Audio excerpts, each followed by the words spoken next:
secular.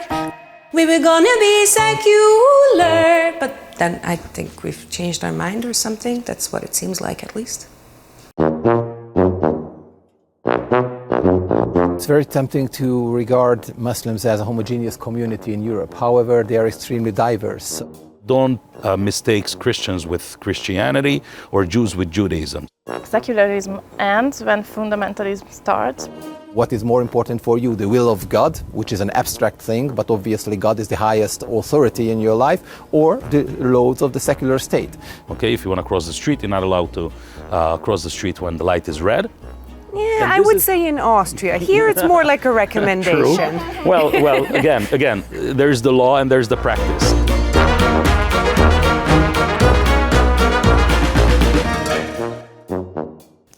Today, we want to address a very easy topic of religion and secularism, so let's get to it. Hello and welcome back to the Standard Time Talk Show. I'm your host, Réka Kinga Papp, a slightly Marxist cis-Catholic, but I identify as congregation curious. My pronouns are Jeez Louise and Holy Moly. The separation of church from state has been debated for quite literally millennia, and yet even today scholars have a hard time defining it properly. We will try our best, especially since religious ideology seems to be on the rise in populist politics. Andrew Cobson's book identifies three key components drawing on Jean Bobéron. Firstly, secularism should be the separation of religious institutions from the institutions of the state, avoiding the domination of the political sphere by religion. Secondly, the freedom of thought, conscience, and religion for all, followed closely by a refusal of state discrimination against anyone on grounds of their religious or non-religious worldview. Now, throughout human history, institutional religion has served political purposes, but there have also long been attempts to curb personal moral beliefs in taking over the entirety of the public sphere. We know, for instance, of some ancient Greek city-states which embraced secular practices, distinguishing legislative and civic matters from the influence of their pantheon of gods and goddesses. The Essenes, who created the Dead Sea Scrolls, are thought to have been a Jewish faction just before the time of Jesus who criticized the leaders of the Second Temple Judaism for their material gains and practice of power, and established their own colonies practicing purity laws to an extreme. Hell, Jesus of Nazareth had a lot to say about the corruption of some religious leaders. Then during the Middle Ages, Christians also used the term secular to refer to worldly matters in contrast to spiritual or heavenly concerns. But then 18th century Enlightenment championed ideas and practices that centered on the secular realm and is often considered its modern starting point. But that just couldn't be more wrong. Enter the Hussites.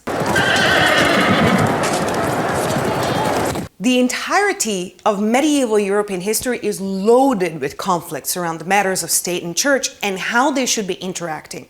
Holy Roman emperors and British kings battled with popes in investiture conquests about who gets to appoint a bishop, or who can crown a ruler, or collect taxes, and so much more.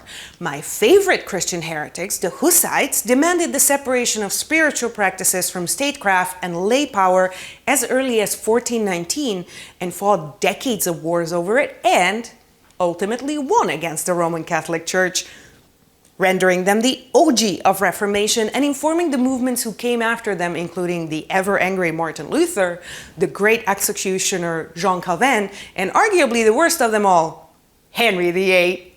I still sometimes am shocked to realize that formally the UK is a theocracy with a king for the head of state.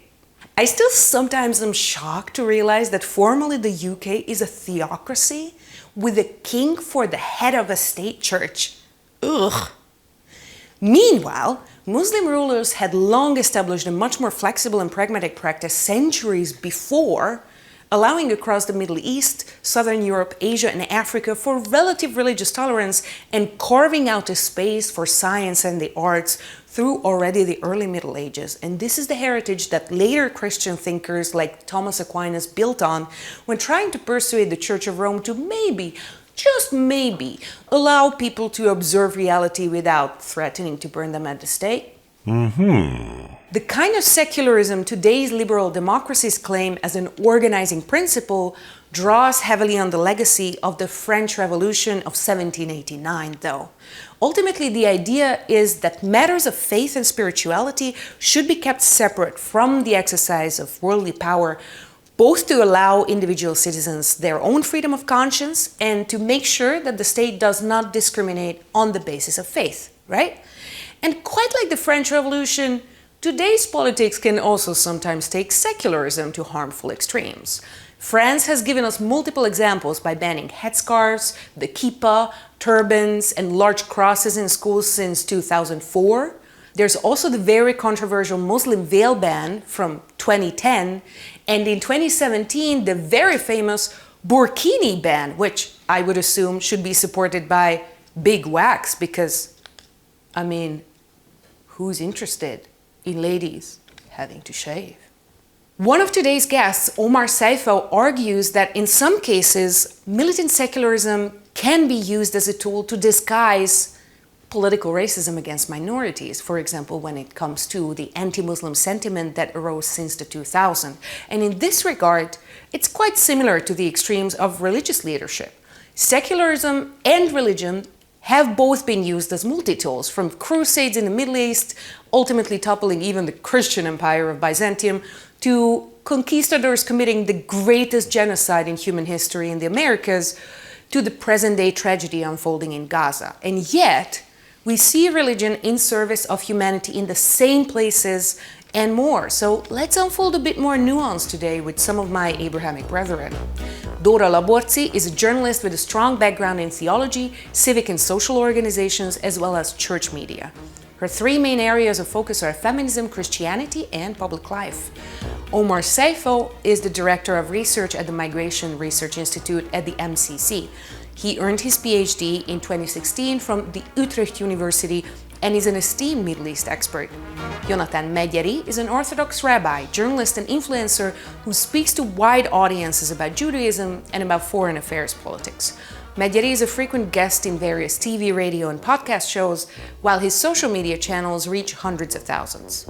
We owe a great big thank you to the CEU Library in Budapest for hosting us. Let's get to this.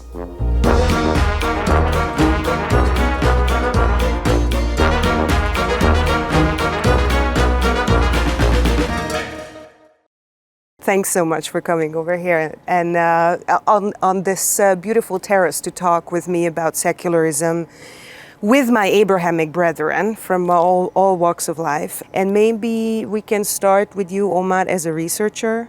How do you see the practices of secularism among Muslim communities in Europe? Well, it's very tempting to regard Muslims as a homogeneous community in Europe. However, they are extremely diverse. So their identity is multi-layered, and the layers are like ethnicity, language, the country of origin, the country of habitat, the religion, and so on. And also Islam is not a homogeneous religion. Islam, and especially Sunni Islam, which is the branch of Islam most of the migrants belong to, actually is like Protestantism. So it's not centered, it's not hierarchical, there are lots of local centers, then the local authorities can decide their opinion, and the opinions can clash in very basic topics. However, that's very much true that the Muslims in general and also members of the Muslim communities in Europe are more religious than average European people. So they are socialized, mostly they are socialized to be religious. They don't really question the existence of God. Being a Muslim, even if it's a cultural thing for them, it's a very essential core of their identity.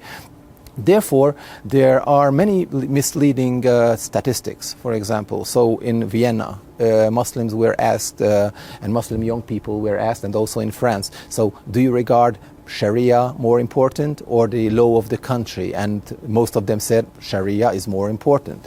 However, I believe we would get the same result if we would ask practicing Catholics, practicing Protestant, probably practicing Jews. So what is more important for you? The will of God, which is an abstract thing, but obviously God is the highest authority in your life, or the laws of the secular state. However, it doesn't mean that they are in conflict. So Christians, Jews, Muslims can be law-abiding citizens while maintaining their religious characteristics. Sharia is basically an abstract thing, so it's what Muslims believe to be the will of God. However, it's not up to the individual Muslim to decide what is the will of God. It's only the authority of the religious scholars who are accomplished scholars, and Sharia is basically based on the interpretation of all religious texts, and interpretation is something like poetry. So depending on your position and depending on the realities and social realities, economic and political realities, you can simply take any quote and basically interpret it in the way which fits your needs in the everyday life. There are lots of scholars, as I mentioned, it's like the Protestantism. There are clashing opinions. For example, there are lots of Muslim scholars in Europe who say that Muslims should be tolerant towards homosexuals. Let me ask Dóra to correct me on a point that I keep getting wrong, and that's mixing up Lutherans and American-style evangelicals, which I'm very sorry for, but I'm a Catholic, so I'm going to just go to, confess and then be over with.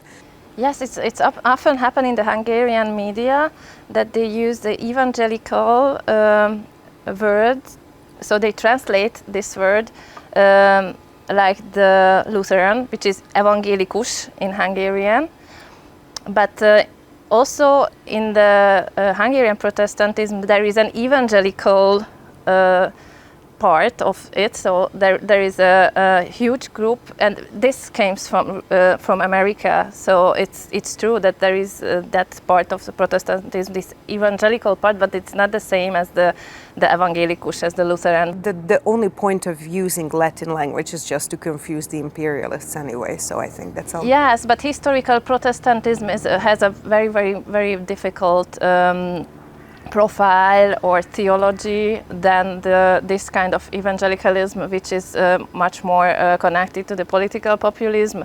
And yes, this Trump era gave it also a huge power and kind of renaissance of it. But it's I don't know, it's a new kind of Protestantism. So it's not the 500-year-old. Yes. Martin Luther brand of Christianity, yes, but a different sort of neo-pietic, I would put down somewhere around there, sort of charismatic churches, right? Yeah, this is pretty much charismatic and much more attached to that kind of political populism. It's not like Martin Luther didn't have charisma. Some argued that he was the original shitposter in his publishing. To be honest, there's an incredible amount of anger that he practices, but we're not going to get into that because this is not a historical debate. I addressed all of you as my Abrahamic brethren, but of course, neither of these so-called big religions are like one church and one unified institution.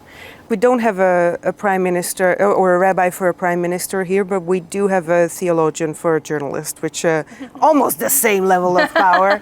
So when you, as a practicing journalist, approach your topics, how do you sort of separate your moral beliefs, or I would say, your religious affiliation from your professional practice? It's not so hard for me because I studied communication and media in the State University, so I know the framework, the language, and so on. So it's much more a translation of work. So I can use the language when I can explain what I believe, and in a secular context as well. I have this experience that the most I am open with my worldview or beliefs, it's much more interesting. So but I also experienced in the beginning of my career that I started in a secular media when it meant something in Hungary. And there was a huge lack of this, interest. So that kind of secularism was a little bit too uncomfortable for me, because they always said that it's nothing to do with our liberal leaders, so we don't report any, religious affected topic. So, and if there was a church representative in any kind of event or occasion, it was always something like,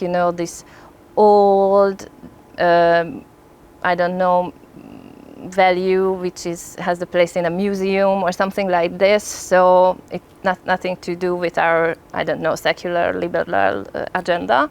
And it was also very... They said the same thing about every agrarian topic, I have to tell you. Yeah, it was a very disturbing to me because okay, it's, I don't know, a kind of handicap, but I came from a generation Lutheran pastor's family. So this is my background. I see the religious communities from inside, and I see that many people it's important. So it's a resource, and I think this also a journalistic responsibility. Yeah, it doesn't fit really anywhere. So because the religious communities are very closed and much more closed into this Christian course and that kind of narratives. And so this opinion making is really weak within the Christian communities. So you mean independent opinions or voicing dissent within a religious community? Yeah. That's not very common right now. Is that your experience? But I would say that this is a journalistic work, firstly, what I'm doing, but it has its own very deep roots in the Lutheran theology. It's very interesting what is happening with the Christianity, Christian values in the public discourse. So how it's used, and it's also can be interesting, but very uncomfortable for a Christian believer as well. Luther himself was a great translator, so it was his biggest work to translate the Bible and to create the basement of the German language, which, as we know today. This is also a Lutheran tradition. I think that we must always translate the worldview, the way of we think and believe to the contemporary culture. So this can be also the translation and interpretation. Yes. Right. Judaism is not a religion. It's not just a belief system. It's a belief-based lifestyle. It's a belief-based, pragmatic behavioral pattern or behavioral order. In our belief system, God has given specific instructions. God, as being the creator of life, the producer, quote unquote, of life.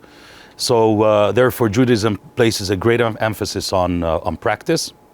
Faith itself takes almost like a back seat or a back burner kind of place, because you would still have to follow the rules and the codes of life, even if you don't believe in it. In other words, our sages, our rabbis teach us that, you don't believe in it, fine, it's your prerogative, but do it. Ultimately, the rabbis phrase it as a way of just by doing, faith will come ultimately by the deed. So therefore, what we would call orthopraxy as opposed to orthodoxy, in a sense. So in that sense, yeah, that's Islam a very good way of Judaism phrasing would it. be a bit That's a very closer good. Yeah, that's a very good way of phrasing it. So therefore, you cannot separate the faith system with the lifestyle you live, right? As opposed to perhaps Christianity, where faith is something that they practice in church setting, or it's a moral code perhaps. In Judaism, it's not just a moral code, it's not just a belief system. It boils down to your very actions, how you sleep, how you eat, how you walk, how you talk, how you work, how you conduct business, family, and so on. Because of the diaspora, Jews came into contact with many other people, and lived as a minority amongst different religions. And therefore, Jews have developed a very pragmatic way how to approach majority. And it's very clearly stated in the Talmud that dina de malchuta dina in Aramaic, which means that the law of the land, wherever we find ourselves in, is abiding as a biblical law. I'll give you an example. You live in Hungary, you're not allowed to cross the red light. Okay, if you want to cross the street, you're not allowed to cross the street when the light is red. Yeah, I would say in Austria. Here it's more like a recommendation. True. Well, again, there's the law and there's the practice. So, but you're not allowed to, right? You're not allowed to, I don't know, drive if you're intoxicated. Kind of law is as severely followed as if it was a biblical commandment. paying your taxes, not crossing the red light, not doing something that, okay, so if it comes, the only exception is if the law of the land comes in conflict with rabbinic law, with Judaic law, then obviously Judaic law is superior. But because we live in a society, and we have been living in such societies for thousands of years, where the law of the land is basically, at least in the Western world, is Bible-based, right? Which means respect of life, respect of property, respect of nature, right? So basic biblical tenets is what the Western law is based on. Omar, we previously talked about in a podcast episode your take on how Islam became this like big other in the, let's say, 2000s political discourse in the West. Yeah. Can you tell us about this? Why is this construed so strongly? Also because I would say that religious politics, especially in Europe in the 2000s, wasn't particularly strong. So that there seems to be a contradiction there. Well, my position is that, and my opinion, that the overall discourse about non-European mass migration to Europe was basically Islamized in the last decades. So we can take back to the 60s. So when Enoch Powell, the British Conservative MP, famously declared in his River of Blood speech that in a few decades, basically the black man will rule over the white man in Britain. And he was basically articulating a concern of some segments of the British society because of the influx of people from the Caribbean and India and so on.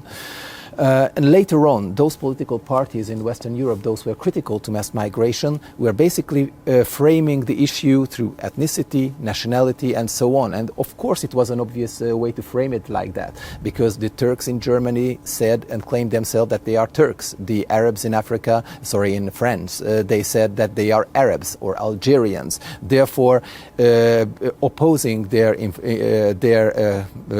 position and their influx to the society was based on ethnicity and based on the way they identified themselves. However, these political parties very fast and very promptly got the label to be racist, and basically were outcasted from mainstream politics, never got to power, and so on. And now we get to the 90s, where basically the socialist regime was collapsed, and the United States and the Western world emerged as the victors of the Cold War. And that was in 1996, where Huntington famously published his theory about the clash of civilization. And in this theory, the Islamic world was predicted to be like a continuation of the Soviet Empire, or basically then some sort of arch enemy of the West, which necessarily will clash at one point or another. And history at that point proved, or actually showed, that Huntington has some point. In 97, we see that in 79 we see that the Islamic regime took over in Iran. In 82, Hezbollah was formed in Lebanon. In 87, Hamas was formed. The Taliban regime took over Afghanistan in the mid-90s, and those groups were all claiming some sort of Islamic identity. However, if we take a closer look on them, we see that regardless of their declared identity, they articulated specific national goals within, and political goals within, the national frame. And that was basically the point where the whole debate started to turn to Islam. Then 9/11 came, and the famous question was asked in the front page of Newsweek: why do they hate us? To put it in a simple way, why do the Muslim world hate us, the West? And this is a very complicated question. It cannot be answered. So on the first hand, not all Muslims hate all the Western peoples. Basically, even some Islamists regard the West and the humanist values of the West as a high example, starting from Muhammad Abdu who was basically established some of the Islamist thoughts in the late 19th century. However, some people who claim to be experts of Islam came a very simplistic answer. They said, and basically those people were not experts of Islam and not historians, and basically they were self-educated people on Islam, and they said they hate us because their religious texts instructs them to do so. And basically, we saw this idea previously in European history. We saw that there were established tropes when some anti-Semitic writers said that, and anti-Semitic people said that the Jews have a sacred text which has some faces which turns them against the majority of the society, and they think they are better than the others, and at the end of the day just want to take over. And this was basically a very ideological basis of some persecutions which happened against the Jewish communities in Europe and the West. Catholicism, where our sacred texts don't say that we should, plunder and murder. Our religious texts say that we torture you and kill you because this is how we purify you in front of God. That's so much better. Well, basically the idea of these people who claim to be actually experts of Islam was that it's enough to take an English translation of the Quran, the English translation of the Hadith, so the anecdotes and narrations tied to Prophet Muhammad. Let's interpret it the way we want and cherry pick the pieces which actually justifies our issue. And that was basically the time where a new generation of anti-immigration political powers emerged in Europe, like in the Netherlands, like in Sweden, also in France. They were very happy to adopt these ideas which came from the US, because basically by implementing these ideas, they just get rid of the racist stigma. Because if we hear these politicians in the West, they don't say that we don't want more black people, we don't want more Arabs, we don't want more non-European people in our countries. They frame it the way we don't want Muslims. And in a Huntingtonian sense, Islam and the way they interpret Islam is a totalitarian ideology which you cannot live with, and so on. So basically, I believe it's a politically correct way to criticize mass migration in Europe. When it comes to Europe, Christian communities, most Christian communities are heavily contracting. So the same congregation that used to fill their churches every Sunday are seeing less and less attendance across much of Europe, actually, and not just post-socialist countries, but post-socialist countries with Czechia leading the charts tend to be tending away from religious practice, regardless of the public politics, for instance, in Poland or in Hungary. In that sense, I think Romania is a much more religiously observant country than the rest of us. Because they are orthodox. Yeah.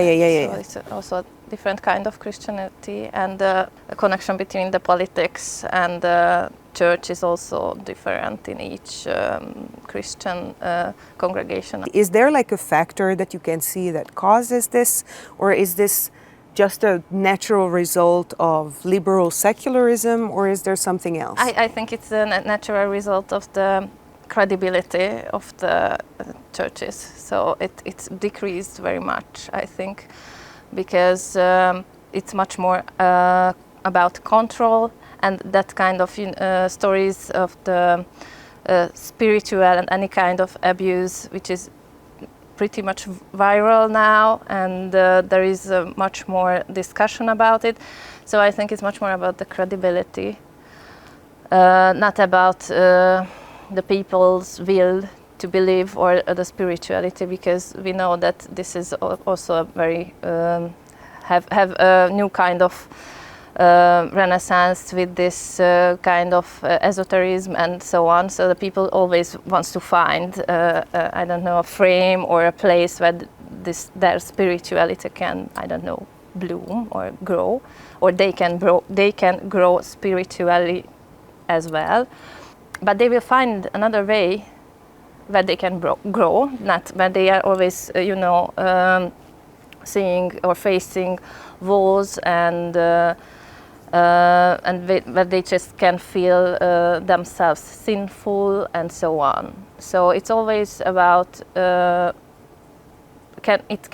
if it can be a resource or it's a burden or something like this. And I think the Western people see Christian churches as they are in their traditional way, mostly as a burden, which is of course always so there is also a question if it's good for the people, when they can do everything they want. So because that kind of it's definitely not good for my kids. I have observed yes, that. we can see it as parents that it's not always the best. So this also the part of the problem that that kind of individualism is also not also healthy on just one level.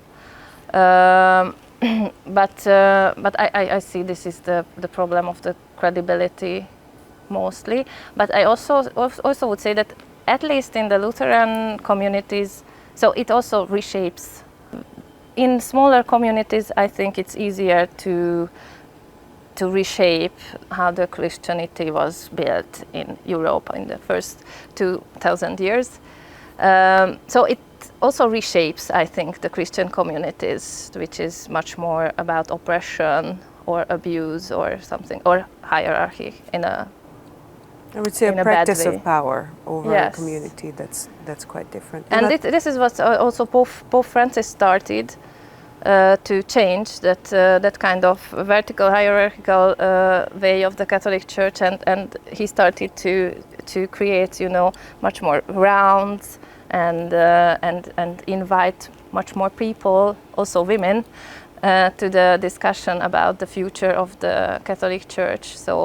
So he also started that kind of change, which is also, of course, very slow, but I think. Yeah, so the nature of Roman Catholicism is rooted in it just being a gigantic, not even an institution, but I would say, you know, a phenomenon. So any change throughout an institution this size and with this much inertia is inevitably going to be very slow. So I often feel like Pope watching is like royal watching. It's like the British royal family. We seem to care, but it doesn't really have that kind of direct consequence or even understanding of what's going on there. And I really don't care about those shoes that the popes wear, to be honest.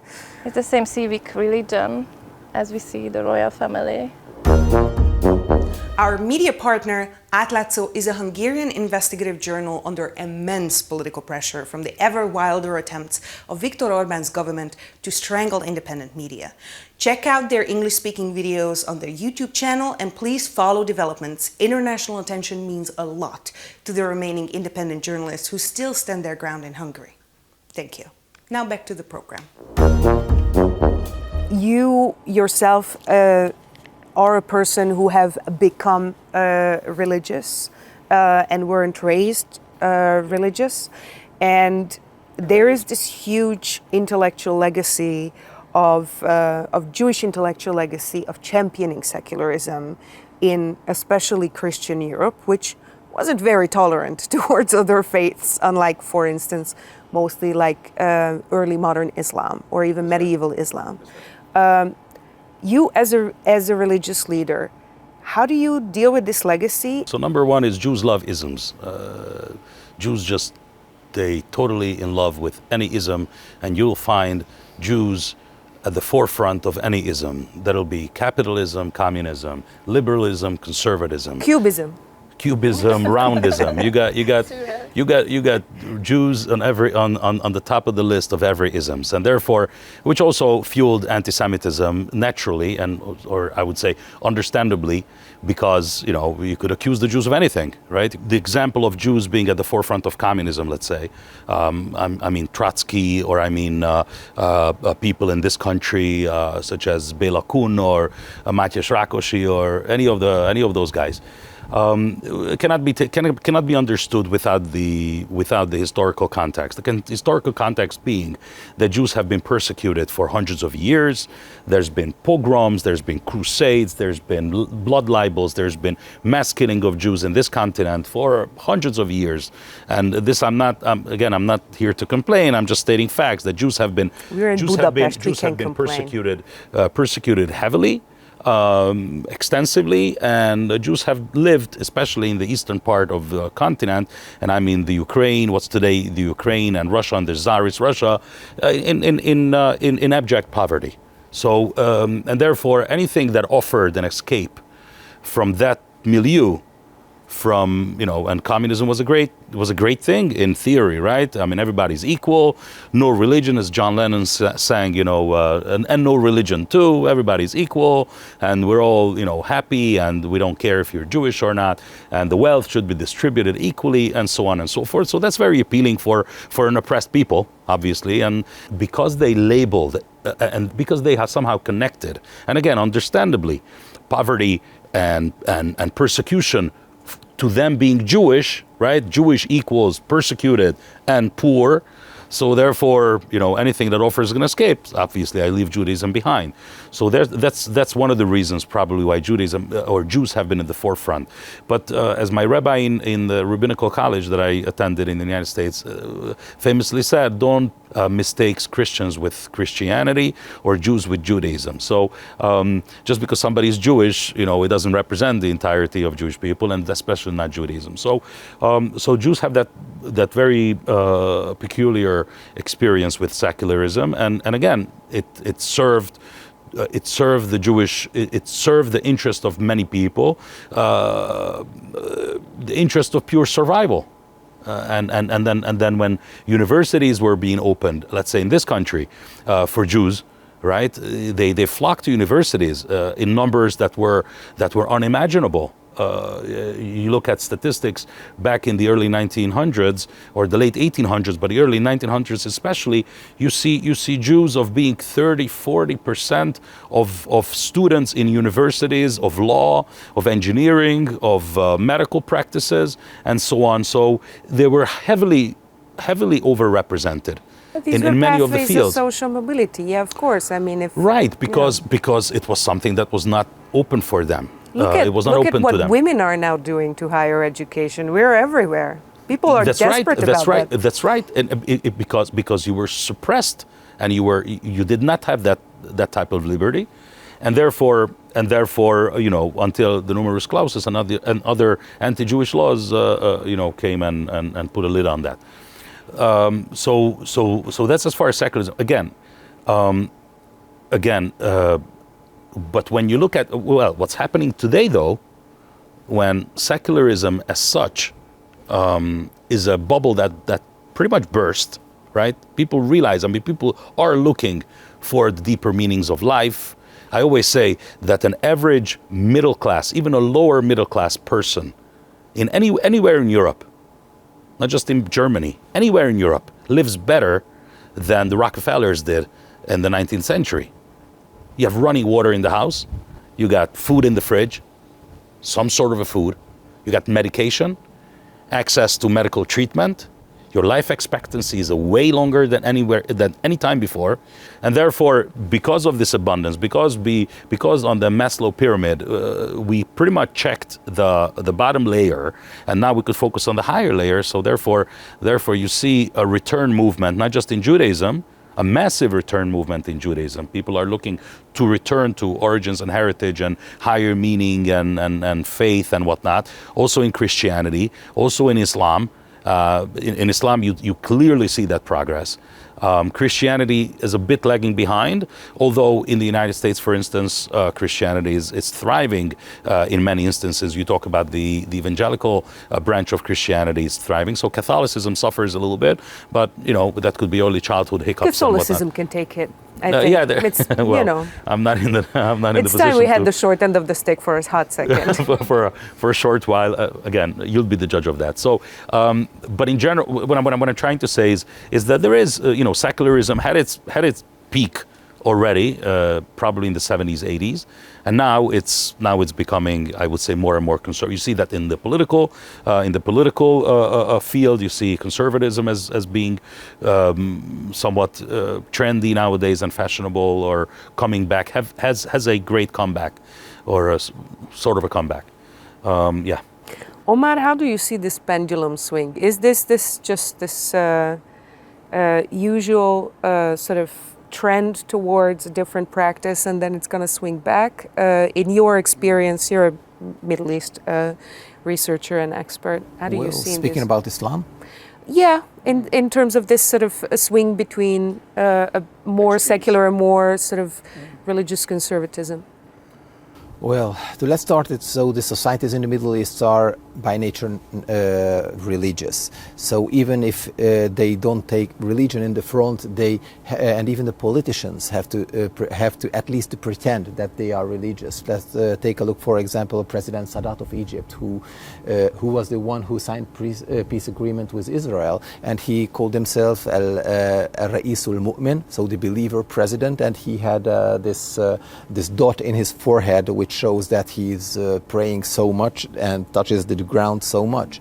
We see President Sisi now in Egypt, who basically is running a secular government. He has the same dot in his forehead, and still he is the one who crushes any sort of Islamist movements in the first instance possible. And basically the societies in the Middle East are religious, therefore their leaders should be religious to have the authority, to have political authority. And also religion is very much subordinated to the states in Muslim countries. So it's basically in every country you see there is a Ministry of Religious Affairs. Basically the highest boss is the president, the prime minister, who gives the instruction to the ministry what should be preached in the mosques at the Friday prayers and what kind of political messages should be mediated for the people. I don't see a change in that. There are, of course, branches in Islam which can be regarded, I would say, more liberal or less liberal, but usually it's the biggest question is how pragmatic is a specific branch of Islam. We should take a look on Syria, for example. Syria has now a president who once was affiliated with Al-Qaeda, and he's the one who is willing to sign peace with Israel and and is actually want to have good means with the Western world. It doesn't mean that he basically changed any of his ideas. It means that he's a pragmatic person who wants to lead a country and wants to lead the country in the long term. And basically, I see that religion is going to stay in the Middle East. Religion is something which is a defining characteristic of the Muslim societies and Muslim minorities in Europe as well. The big question is who has the authority to define the main direction of this religion. So Islam, just like any sort of religion, could provide justification for peace and war for itself and basically for anything. Let's talk about the example of Israel. If an Arab country wants to have a war with Israel, or any terrorist group like Hamas or Hezbollah wants to have a war with Israel, they can get back to the Quran and prophetic hadith and say that Prophet Muhammad was fighting the Khaybar tribe of Jews because they were betraying them and it's a necessity to fight them.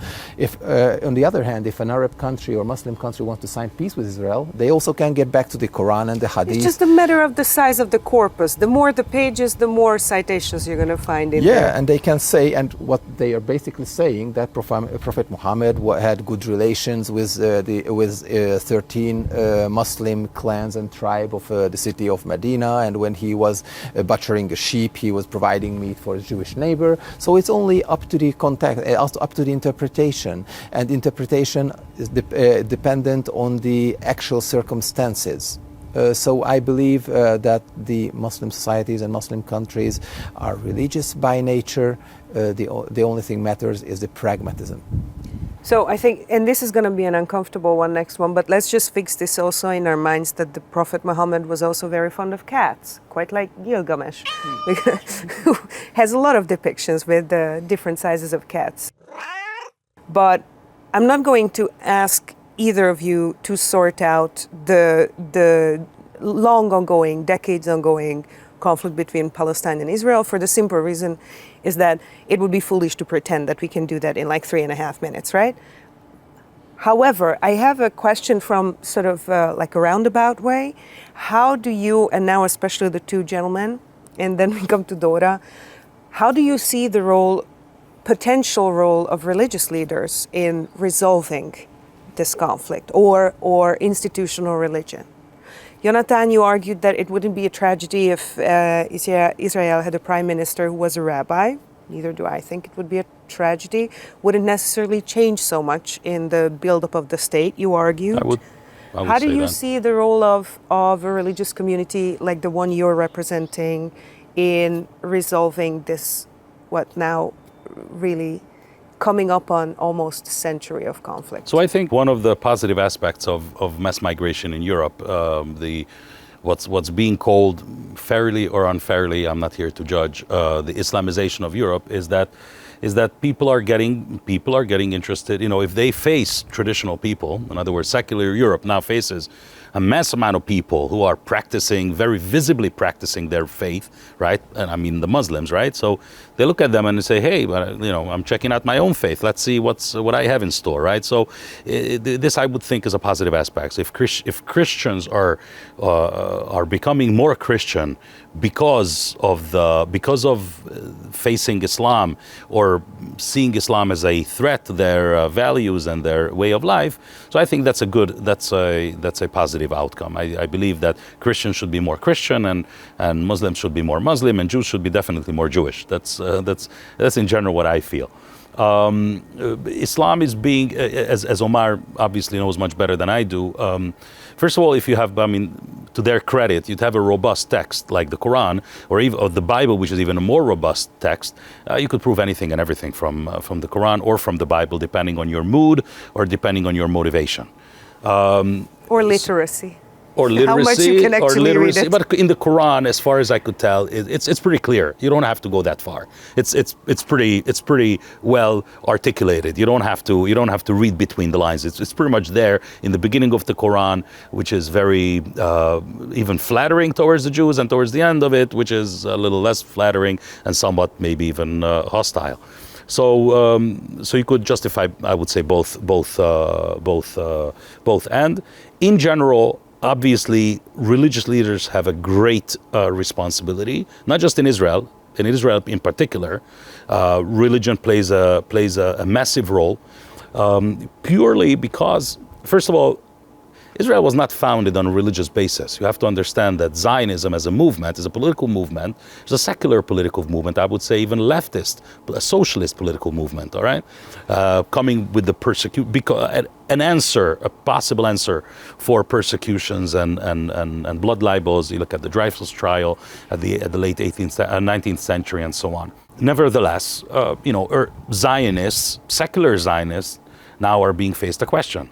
What are you doing in that little piece of land? Like, what's your claim to that piece of land? And the only possible claim to that piece of land is the Bible. There's no other claim. In other words, the claim for Jews for that piece of land is Bible-based. It's history-based and it's Bible-based. And therefore, secular Jews find themselves between a rock and a hard place when they say, I don't believe in the Bible, so what are you doing here? Because of the Bible. Which Bible? The one you don't believe in? No, right? So it's a little tough one. It's because of the Brits. They could say it's because of the British. That it was forced by the Brits onto them. That's a little. That's also a hard sell. No. So, but you can blame the Brits for anything. For sure. But it's like Catholics. They can take it. Right. But joking aside, if Islam could show an example of how to survive in the 21st century, while retaining your practices and traditions, I think it's a great thing. I think it's a great example. So I see that as a positive development. And again, as far as the Palestinian-Israeli conflict is concerned, I believe that the case when Christians are becoming more Christian will help the Jews, obviously, because, they also read the same Bible. 2/3 of the Christian Bible is the Jewish Bible. So it's very hard to differentiate the two. And that gives a great legitimacy towards the state of Israel, for the state of Israel. There is a movement in Islam now, or in the Muslim world, which is in minority, which is a revisionist type of movement. I'm not a big expert on this, that claim that, Al-Aqsa is not really Jerusalem, it's like a different place. So the Islam's claim for that piece of land does not necessarily have a religious basis. I don't know. Time will tell how that is the case or how that will be accepted. I'm only afraid that politicians in general, and Omar said this very rightly, politicians in general are very pragmatic. And they use faith and they use religious text and religion as a tool many, many times.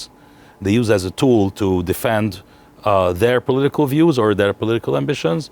or to attack the opposite side's ambition. So you know, I think I see that as hypocrisy is the biggest threat, I think. If political leaders would just be a little bit more literate and just be a little bit more truly believing in their own tradition, I think much of this conflict would go away. I truly believe that.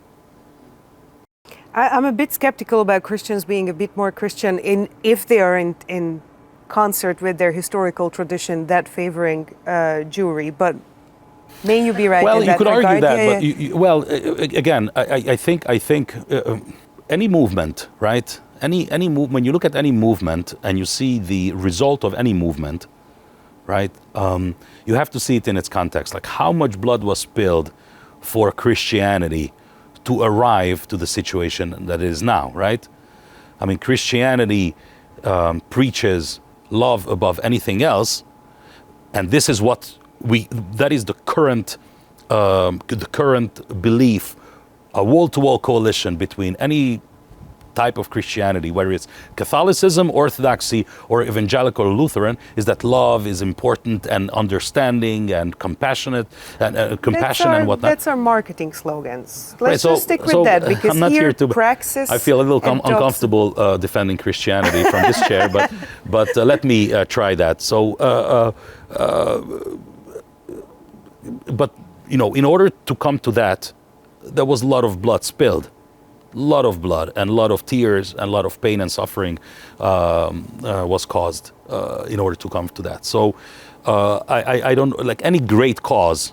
You don't right? think Christianity would backslide? You think Christianity would no, hold I on do to not think that. the lessons it's learned? No, I do not think that. Let's ask Dóra about this. She wanted to react. Yes, but also Oliviero Toscani said, he was the famous photographer of the Benetton campaigns, the United Colors of Benetton, and he said that the world's best and famous communication and campaign belongs to Jesus, because his motto was the best, love each other, and the logo, the cross, was also the most impressive one. So, arguably quite successful. So it worked so far. For 2,000 years. But yeah, I agree with you. Of course, Adolf Hitler said that it's all a Jewish hoax, that the Jews post Christianity on the world, so that they get their values. When we're talking about problems with literacy, right? Yes. So we get, you know. Yeah. So, but my comment would be that when the Hungarian press and journalists started to interest into religious topic was exactly the point when the Muslim asylum seekers arrived to the Hungarian borders, and we faced a pretty much number of people who had this kind of religion, and we faced that, okay, then what is others? And it was also interesting that how they saw Christianity. And I made many interviews with Muslim people who turned into Christian, and it's very interesting how they see it, and they don't care about this whole Lutheran, Catholic, and so on division. They just see it as Christianity, and they follow Jesus. It's like us from Nyíregyháza and Debrecen, yes, debating things. For Jonatán, we're just Eastern Hungarians. but me as a Budapester, me as a Budapester, yeah, I love both. But I think that Debrecen's a little closer to me. Religion in journalism appeared and had its place the time of period around 2015. It's very relative, of course, but Omar, I want to come to you with this impossible question, maybe also in reaction to Jonatán's point. How do you see the role of religious institutions, leaders, or religious communities in resolving this? Since World War II, we're talking more and more about Judeo-Christian culture and civilization because of the shared values. However, it would be also rightful, and probably even more rightful, to talk about Judeo-Islamic civilization, because in the Middle East and throughout history, basically until the 20th century, the position and coexistence between Muslims in the Muslim land and Jews were much better than in Western Europe. I'm not saying it was unproblematic because there were lots of political and other clashes. Still, basically, Islam and Judaism, since the Middle Ages, developed together in the Middle East, and Jewish thinkers had great impact on Islamic theology. So the problem basically and the clashes started in the 20th century, and there are a lot of ways the Palestinian-Israeli conflict was framed throughout the 20th century. It was regarded as the clash of two nationalism, the Palestinian and the Israeli nationalism. It was framed as a pan-Arab cause and an Arab versus Jewish or Israeli conflict. And recently, well, basically since the revolution in Iran, it's increasingly is rephrased as a Muslim-Jewish conflict. Still, I believe the Israelis, and especially with the shifting demography in Israel, with the increasing percentage of the Mizrahi Jews, the possibility of shared understanding based on similar, not same of course, but similar culture is increasing. So I believe that a religious Jew can argue with a religious Muslim, and they can have more understanding than a secular Jew can reach with a conservative Muslim. So basically I believe that religion is an important thing, and the role of religious institutions is extremely important to justify peace, which hopefully will emerge at point or another between basically most of the Muslim countries of the Middle East and Israel. And of course, yeah, as mentioned before, everything can be justified. The issue of Jerusalem can be justified from a lot of points of view. And even today you can say that the Al-Aqsa is under Muslim rule because it's governed by the Hashemite Kingdom of Jordan. The Waqf, yeah. If it's good enough for the Jordanians and the Jordanian government, it can be good enough for the Indonesians who are Muslims, and there is a tendency to sympathize with Israel based on religion from Indonesia. So of course I would say, yeah, religion can be a very effective tool to justify peace between the parties, but it's also an effective tool to justify war. Secularism ends when fundamentalism starts, because anti-secularism is always about separating the state and the church or the religion. Fundamentalism always wants to institutionalize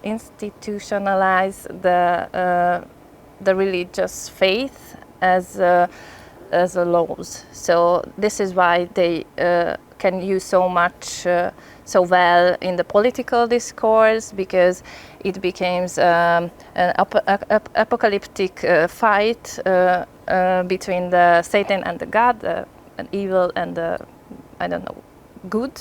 The holy. Yes, and from that point of view, this is the responsibility of believers to turn each institution as a tool to reach this goal. So this is why we see it also reshapes the way of life in the families and the schools, and also in any institution of life, even in the state. So this is a fundamentalistic goal to reshape that kind of way. And it's the opposite, which we are speaking about, secularism.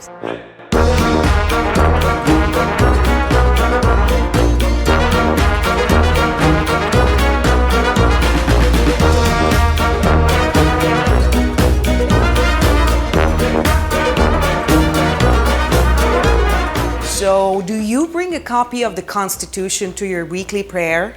Or how do you tell apart matters of faith and state? Let us know in the comments, and while you're already rummaging down there, give us a like and subscribe to the channel. Standard Time is a Eurozine production. This show is powered by Display Europe, a platform for multilingual content on European politics and culture.